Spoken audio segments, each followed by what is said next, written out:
police were dispatched, they took a report, and they directed the work to cease. Yet the work continued in defiance of this directive. On Monday, I sent a letter regarding this, and the matter will likely be the subject of a future enforcement action or hearing before this board. As you all know, depending on the board's findings, our enforcement tools may include lienable fines and prohibitions on a contractor's ability to perform future work on Gibson Island. Now, we have rules for a reason. The main reason is to preserve for other folks their peaceful enjoyment of Gibson Island. I intend to continue to enforce our rules, even when doing so is unpleasant. Rules that are not enforced lose their value, and it isn't just our rules. Rules that aren't enforced encourage further violations, and rules that aren't enforced generally piss off people. To the Gibson Island Corporation Board of Directors, shareholders are invited to make comments during the public comment period. In the interest of time, please limit comments to no more than 2 minutes unless previously arranged.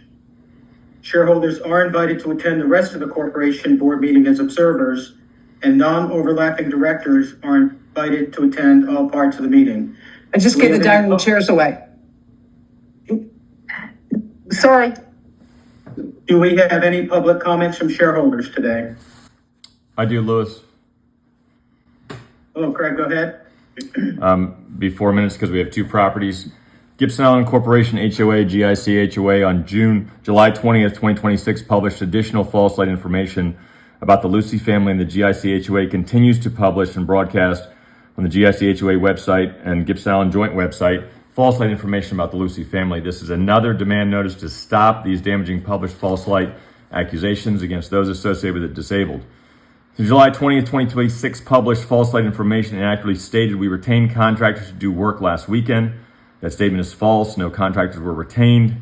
Friends of mine and Captain Parker's helped assemble a temporary on-ground pervious Parkinson's exercise platform about a fourth of the size of the on-ground deck patio in an area originally approved by the GIC HOA on 12/22/2007 with no expiration date, and again approved by the GIC HOA Architectural Committee on June 17th, 2021, and by the GIC HOA Board on June 24th, 2021, with no time restrictions to complete, no contractor restrictions, and this approval was transmitted to us on June 25th, 2021, and remains valid.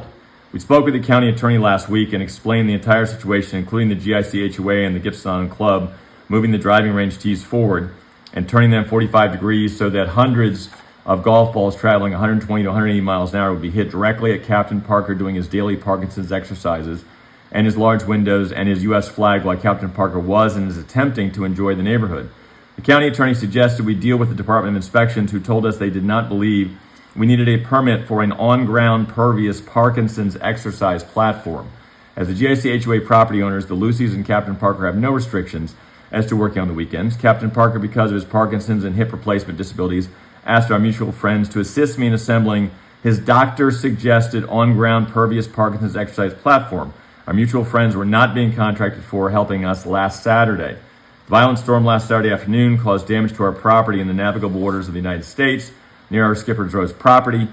During the Saturday evening cleanup, I suffered an injury which required stitches, a tetanus shot, and for me not to get the injury wet. So a friend helped me Sunday morning in the navigable waters of the United States, not at 1753 Banbury. The GIC HOA's new threatened attempt to prevent our invitees from coming to our homes for any legal reason is a threatened violation of our civil rights, just as it was an actual violation of our civil rights in March and April of 2020.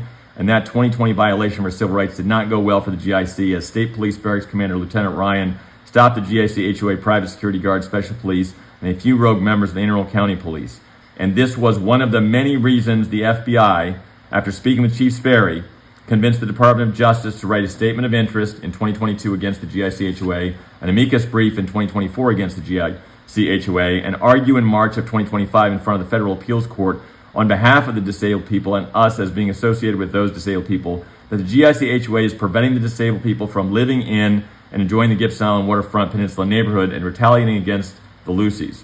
Lewis, Gibson Island is not a sovereign nation. It is not the 51st state of the United States. It is not a city nor a town. Gibson Island is not even an island. and it never has been an island. Just a peninsula neighborhood with a gate.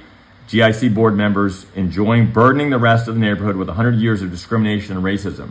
We remain willing to settle the disputes caused by the GIC's HOA's 100 years of discrimination and racism and 12 years of retaliation against those associated with the disabled. Thank you, Louis. Thank you. Do we have any other public comments from shareholders today? Thank you. Hearing none.